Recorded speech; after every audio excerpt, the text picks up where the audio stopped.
Hello friends, இன்றைக்கி என்ன வீடியோன்னு பார்த்தீங்கன்னா நாட்டுக்கோழி குழம்பு. அதுதான் இன்றைக்கான ஸ்பெஷல். நம்ம வந்து ஃபஸ்ட்டு 2 நாட்டுக்கோழி வாங்கிட்டு வந்து அதை நல்லா க்ளீன் பண்ணி எடுத்துக்கிட்டாச்சு. அதை கழுத்து அறுக்கும்போது பாவமாக இருந்துச்சு. ஆனால் சாப்பிடும்போது டேஸ்ட்டு மட்டும் சூப்பராக இருக்கும். அதான் எப்படின்னு தெரியல. நம்ம வந்து கோழியை ஃபுல்லாக நல்லா க்ளீன் பண்ணி மஞ்சள்லாம் போட்டு குளிக்க வச்சு கட் பண்ணி எடுத்துக்கிட்டாச்சு. தலை தனியாக, அதோட முட்டை எல்லாமே தனித்தனியாக பாட்டாக எடுத்து வச்சாச்சு.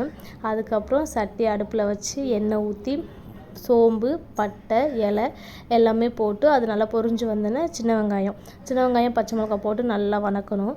அது வதக்கிட்டு இருக்கும்போது கொஞ்சம் மஞ்சள் தூள் சேர்த்து வதக்கணும். அப்புறம் இஞ்சி பூண்டு பேஸ்ட்டு, பிறகு தக்காளி சேர்த்து நல்லா வதக்கிடணும். அதுக்குள்ளேயும் கோழியை வெட்டி க்ளீன் பண்ணி கொடுத்துட்டாங்க கழுவி.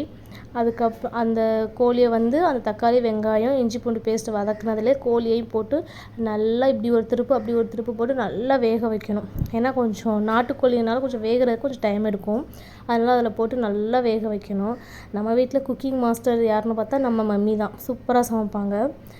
நல்லா வெந்துட்டுருக்கும்போதே ஒரு 1½ டீஸ்பூன் மிளகாத்தூள் தேவையான அளவு, அப்புறம் வீட்டில் அரைச்ச மசால் தூள், அதுக்கப்புறம் சிக்கன் குழம்பு மசாலாவும் சேர்த்து நல்லா இப்படி ஒரு திருப்பு அப்படி ஒரு திருப்பு நல்லா அந்த கொஞ்சம் அரை வேக்காடில் தான் அந்த பொடியெல்லாம் சேர்த்து நல்லா வேக விடணும்.